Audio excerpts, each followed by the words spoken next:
제가 신학교에 처음에 들어갔을 때 90년대거든요. 90년대인데 그때만 해도 개신교의 이미지가 괜찮았어요. 그래서 신학교에 간다 그러면 다들 부러워했습니다. 부러워하고 좋아해주고 축복해주고 교회 안에서 그런 분위기였어요. 근데 어느 순간부터인가 교회 안에서 이제 신학교를 가겠다라고 하는 젊은이들도 점점 줄어드는 것도 당연하거니와 신학교 간다고 그러면 이상한 눈으로 쳐다보기 시작합니다. 사람들이 벌써 도대체 뭐가 문제여서 신학교를 가려고 그러냐, 도대체 네가 뭐가 부족해서 신학교를 가려고 하느냐, 이런 시선으로 사람들이 바라보기 시작합니다. 이유가 뭘까를 생각해 보면 이제 교회가 뭔가 사람들에게 인기가 떨어지기 시작한 거예요. 90년대 후반부터. 그 결정적인 이유가 뭔가 여러 가지 분석을 해볼 수 있겠습니다만 하나로 딱 정의해서 말씀드린다면 이거예요. 뭔가 실망했다는 거죠.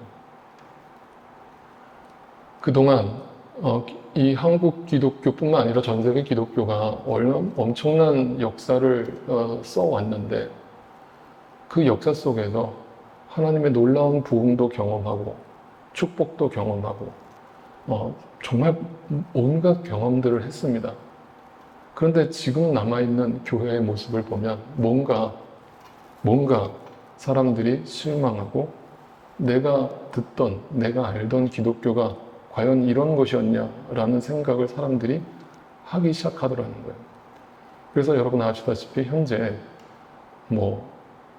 대형 교회나 작은 교회나 코로나 이후에 약 25%의 성도가 빠져나가는 것으로 조사가 됐습니다.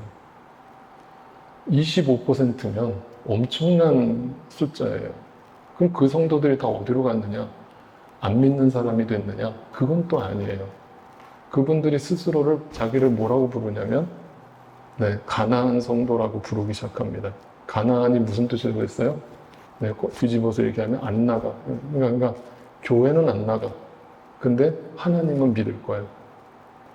그래서 예배도 안 드리고 교회 봉사도 안 하고 교제도 안 하고 아무것도 안 해요. 성경 공부도 안 하고 아무것도 안 해요. 근데 오직 유튜브로 말씀 듣고 거기서 예배 드리고 기도하고 신앙생활 해요. 그 숫자가 25%입니다. 절대 작은 숫자가 아니에요.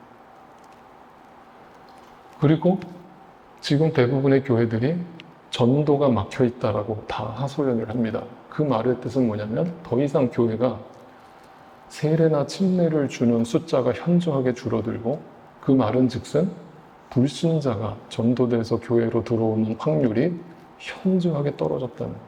이거는 큰 교회나 작은 교회나 동일합니다.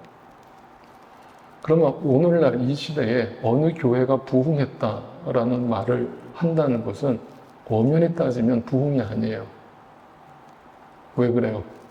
성경이 말하는 부흥은 불신자가 전도돼서 부흥하는 것을 부흥이라고 말합니다. 그런데 오늘날 교회의 부흥은 불신자가 전도되는 부흥은 거의 사라졌고 거의 수평이동이에요. 그러니까 어느 교회가 좋다 이 소문이 나면 그 교회로 사람들이 다 수평이동을 합니다. 그리고 그 교회가 갑자기 부흥을 합니다. 그러면 그 교회가 부흥했다는 것은 수평이동했다는 것은 다른 교회가 망했다는 얘기죠. 제가 이 얘기를 드리는 이유가 있어요. 뭔가 지금 기독교가 엄청나게 잘못 가고 있다는 걸 우리가 아주 뼈저리게 실감해야 됩니다. 이거를 아닌 척하면 안 되고 우리는 잘 가고 있어. 그거는 그냥 기독교를 비판적으로 보는 사람들의 소리야. 우리 기독교는 여전히 멀쩡해. 여전히 부흥하고 있어. 라고 좋게 포장하는 것을 삼가야 합니다. 여러분, 우리는 현실을 직시해야 됩니다. 오늘날 기독교는 정말 최악의 상황을 맞이하고 있습니다. 그거를 제 얘기라고 여러분이 오해하실까봐 얼마 전에 코로나가 끝나고 나서, 물론 지금 또다시 코로나가 유행한다고 합니다만 어쨌든 팬데믹이 끝나고 나서 기독교 리서치 하는 그 단체에서 리서치를 했습니다. 설문조사를 했어요. 안 믿는 사람들을 대상으로 했습니다. 대표적으로 전 세계 3대 종교라고 알려져 있는 이제 천주교와 불교와 개신교를 놓고 여러분은 그 종교의 어떤 이미지를 갖고 계십니까? 라는 질문을 던졌어요. 놀라운 조사 결과가 나왔습니다. 물론 우리나라 사람들을 대상으로 한 조사였습니다. 자, 불교와 천주교와 개신교가 있는데 불교 먼저 볼까요? 사람들이 불교에 대해서 어떻게 평가를 했을까요? 불교는 첫 번째 가장 많은 반응을 보인 반응이 이겁니다. 온유하다. 네, 40% 이상이 불교하면 이미지가 뭔가 온화하다, 따뜻하다 이런 이미지를 갖고 있는 거예요. 종교 생활을 하지 않는 사람들이 바라보는 시선입니다. 두 번째는 따뜻하다입니다. 32%가 불교하면 왠지 온화하고 따뜻하다. 뭔가 정서적으로 안정감이 있다. 이런 느낌을 받는데요. 그 진리의 내용은 알기도 전에 그냥 느낌으로. 천주교 역시 온유하다. 34%. 왠지 성당에 가면 따뜻하고 온유하다. 그리고 가끔가다 뉴스를 보면 신부님들이 정의를 위해서 외치는 모습을 보면서 그래도 성당 다니는 사람들, 천주교인들은 참 윤리적으로, 도덕적으로 바람직하다. 라는 시선을 갖고 있는 거예요. 자, 드디어 이제 개신교입니다. 제 말이 아닙니다. 사람들의 평가입니다. 첫 번째 반응입니다. 거리를 두고 싶다. 기독교인들, 크리스찬들은 32.2%가 내 주변에 크리스찬들 친구들이 있는데 왠지 거리를 두고 싶다. 가까이 하고 싶지 않다. 이유가 뭐냐고 물어봤습니다. 그들은 너무 이기적이다. 자기의 신앙만을 고집하면서 아주 욕심을 부리는 모습을 너무 많이 봐왔기 때문에 정말 기독교인들은 답이 없다라는 대답이 대다수였습니다. 저는 이 설문조사를 보면서 너무 무서웠습니다. 너무 무섭고 너무 슬픕니다. 여러분, 이 모습이 어떤 특정 교회의 모습이라고 생각하면 안 됩니다. 현실을 직시하셔야 됩니다. 안 믿는 사람들이 지금 여러분과 저를 바라보는 시선이 이와 같은 거예요. 제가 요즘에 어디 가서 안 믿는 사람들과 만나잖아요. 제가 목사라고 얘기하면 벌써 그분들의 표정부터 달라집니다. 좋아하지 않아요. 목사라 그러면 벌써 저를 힙급 이렇게 위아래로 훑어봅니다.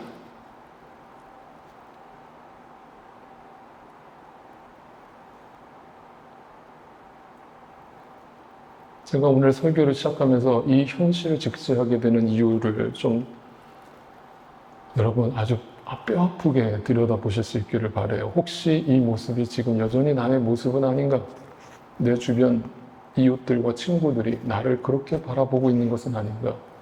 한번 돌이켜보세요.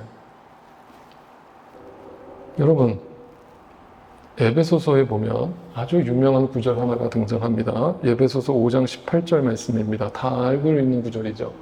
술 취하지 말라. 거기에는 방탕이 따릅니다. 성령의 충만함을 받으라. 그럼 어떤 분들은 이 구절을 갖다가 술 먹지 말라는 말씀으로 이해한다고 그랬죠. 그거야 정말 무지한 거죠. 성경에는 술 먹지 말라는 얘기가 없어요. 그러면 이 얘기를 왜 한 거예요? 사도 바울이. 왜 했다고 그랬어요? 성령의 충만함을 설명하기 위해서 술 취함이라고 하는 어떤 현상을 비유로서 얘기한 거지 술 먹지 말라의 포인트가 있는 게 아니에요. 술 먹었다고 지옥 가는 거 아니에요. 무슨 말인지 아세요? 그런데 술 취하는 모습과 성령의 충만한 모습이 어떻게 비교가 된다고 그랬어요? 술 드셔보신 분들은 단번에 이해하시겠죠? 술 먹으면 어떻게 된다고요? 사람이 갈짓자로 걷기 시작하면서 사람이 통제 불가능 상태에 빠지죠. 그건 뭐예요? 술이 나를 지배해버린 거예요. 내 온 신경과 내 모든 근육을 술이 마비시켜버리고 통제한 겁니다. 그게 술에 취한 거예요. 그 이성이 잃어버린 겁니다. 그런데 똑같다는 거죠. 뭐예요? 성령의 충만함을 받으면 어떤 현상이 벌어져요? 성령에 취해서 성령이 나를 다스리고 이끌어 가신다는 거예요. 그런데 오늘날 어떤 교회는 이 성령의 충만함을 뜨거운 감정이라고 오해를 하는 거예요. 그래서 뜨겁게 부르짖으면 그게 성령의 충만함인 줄 오해하는 거예요. 절대 아니에요. 제가 말씀드렸잖아요, 지난주에. 그렇게 뜨겁게 감정적으로 기도하신 분들이 교회 예배당만 나가면 무슨 짓을 하는지 제가 말씀드렸잖아요. 그거는 감정 충만이지 성령 충만이 아니에요. 성령 충만은 뭐라고 그랬어요? 말씀 충만이에요.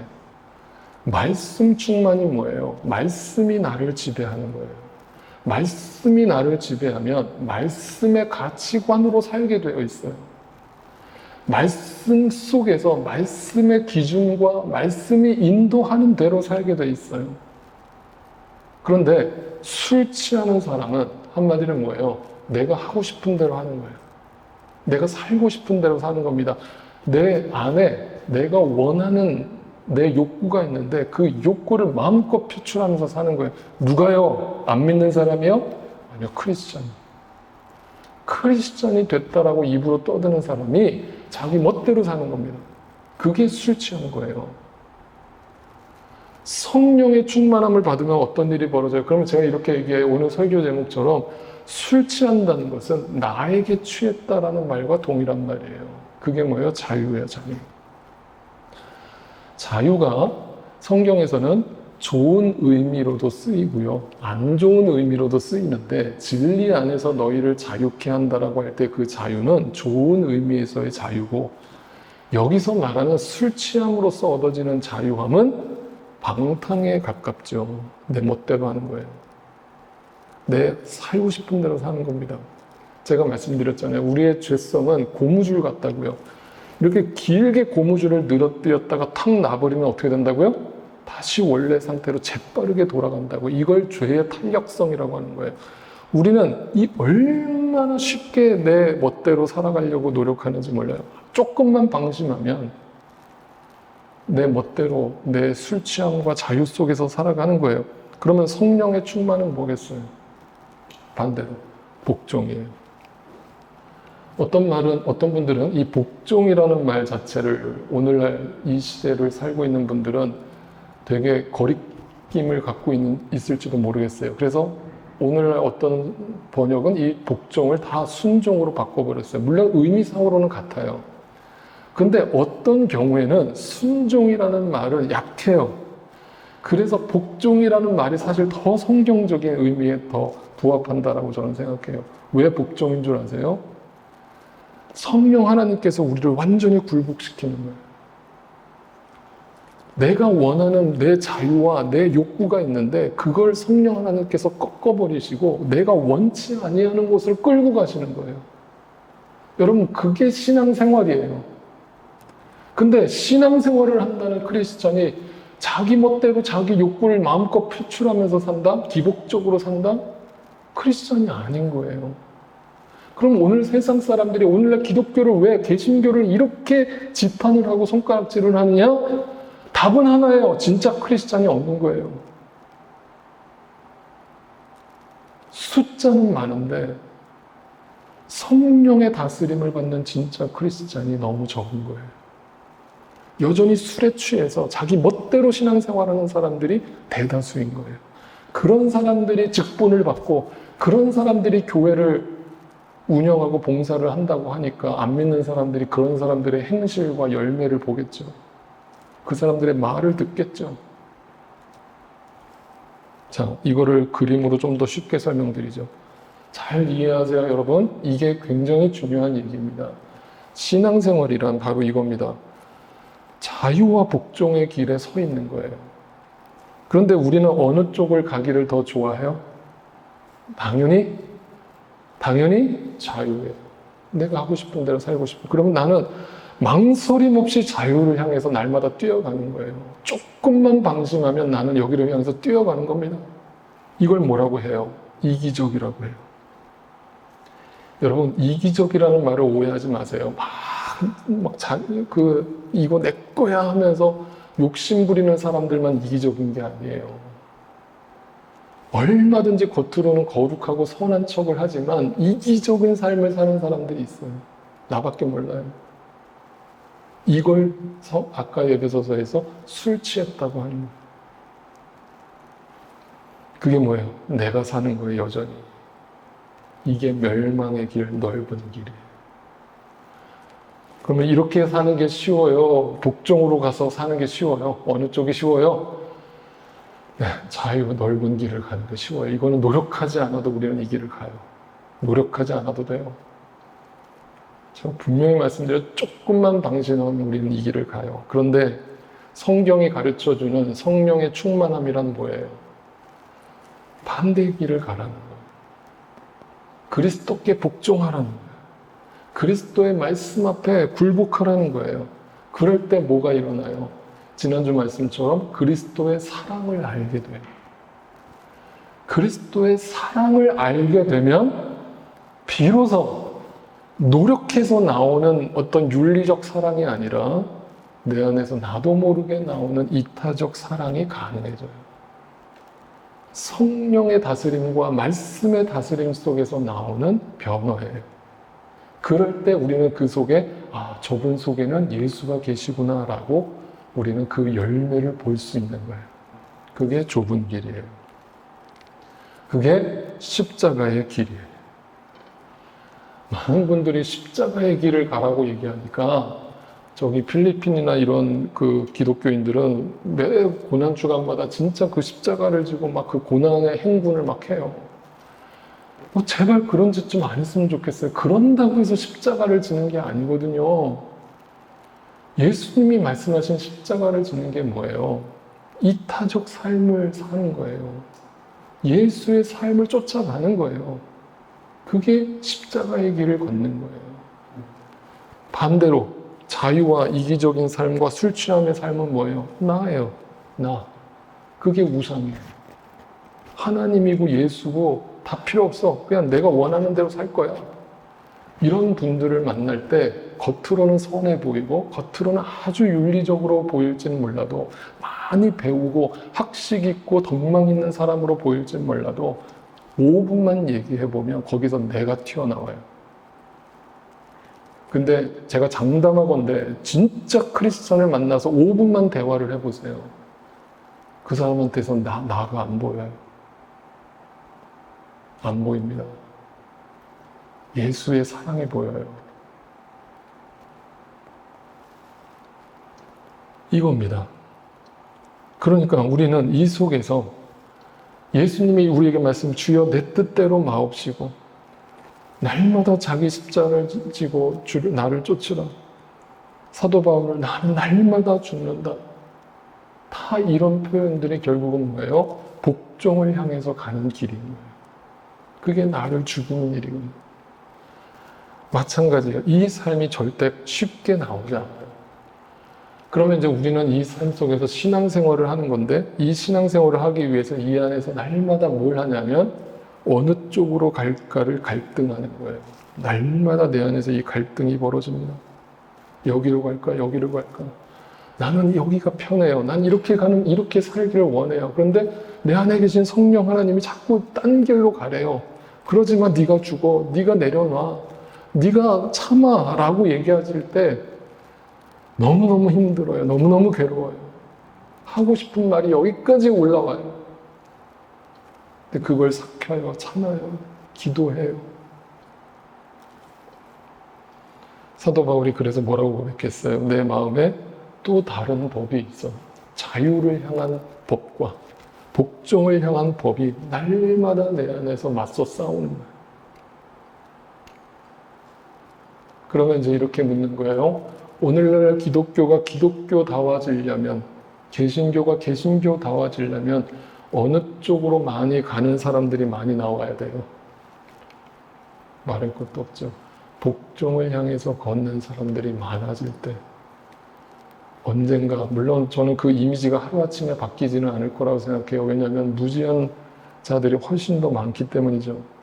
그러나 분명 그들이 진지하게 개신교를 들여다보려고 한다면 그 좁은 길을 걷는 사람들이 보일 것이고 그 교회가 우리 교회가 되기를 저는 늘 기도해요. 빌립보서 2장에 보면 그 마음을 이렇게 분명하게 전달하고 있습니다. 여러분 안에 이 마음을 품으세요.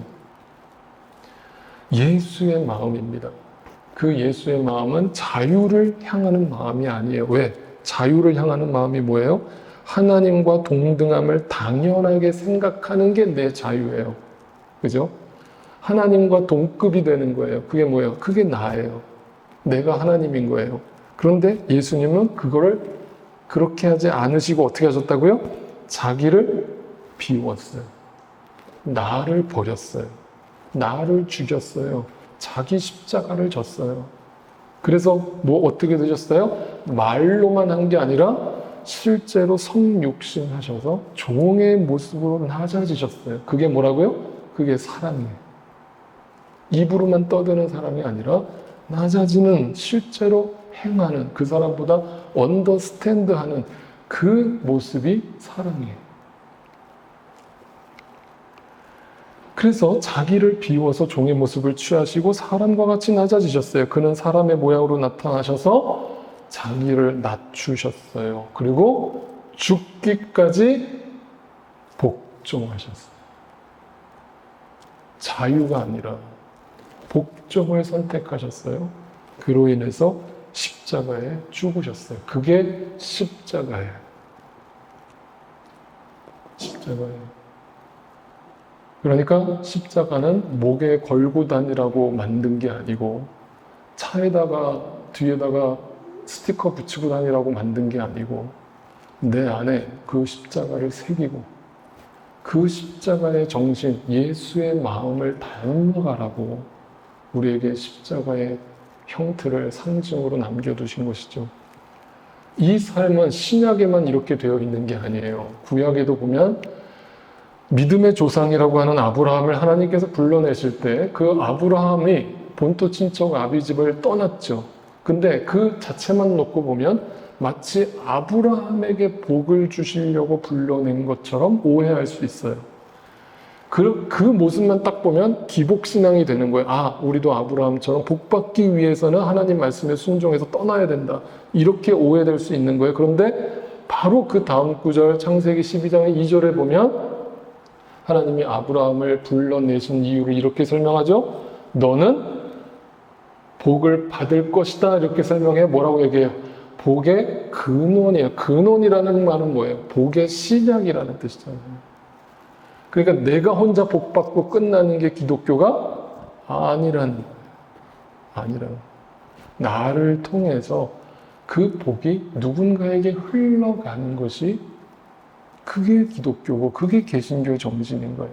그래서 땅에 사는 모든 민족이 너로 말미암아 복을 받을 거예요. 그러니까 여러분의 엄연히 따지면 우리가 축복을 한다라고 말하는 것은 그 사람에게 복을 빌어주는 게 축복이 아니고요. 네, 당신을 통해서 하나님께 돌아오게 될 많은 영혼들을 기대합니다. 축복합니다. 당신을 사용하실 그 하나님을 우리는 바라봅니다. 이런 뜻에서의 축복이지, 기복적으로 당신이 복받기를 바랍니다. 이런 뜻에서 축복이 아니라고 아시겠죠? 그래서 우리는 누군가에게 흘려보내는 삶을 살라고 우리를 지으셨다는 거예요. 부르셨다는 거예요. 그런데 오늘날 한국 기독교가 세상 사람들한테 지탄을 받듯이 2000년 전에도 고린도 교회가 세상 사람들한테 손가락질을 받은 이유는 뭐겠어요? 자유를 쫓는 사람들이 교회 안에 더 많았기 때문에, 복종하는 사람들보다 자유를 쫓는 사람들이 더 많았어요. 그 사람들 사도 바울이 뭐라고 고린도 교회들을 평가했습니까? 고린도전서 3장을 보세요. 여러분은 아직도라는 단어를 썼잖아요. 교회 안에는 들어왔는데 아직도 자유를 쫓아요. 여전히 내가 원하는 삶을 살아요. 그게 뭐예요? 육에 속한 사람이에요. 반대로 복종하는 사람들은 어떤 사람들이겠어요? 영에 속한 사람이에요. 여러분 가운데서는 여전히 뭐가 있어요? 시기와 싸움이 있어요. 어디서? 교회 밖에서? 교회 안에서. 여러분은 육에 속한 사람이고 인간의 방식대로 살고 있는 것 아닙니까? 어떤 사람은 나는 바울 편, 나는 아볼로 편. 아볼로가 누구라고 그랬어요? 바울의 후임 목회자잖아요. 그 후임 목회자가 왔는데 나는 전임 목회자 파, 나는 후임 목회자 파 하면서 싸우는 교회가 오늘도 있어요, 없어요? 너무 많아요.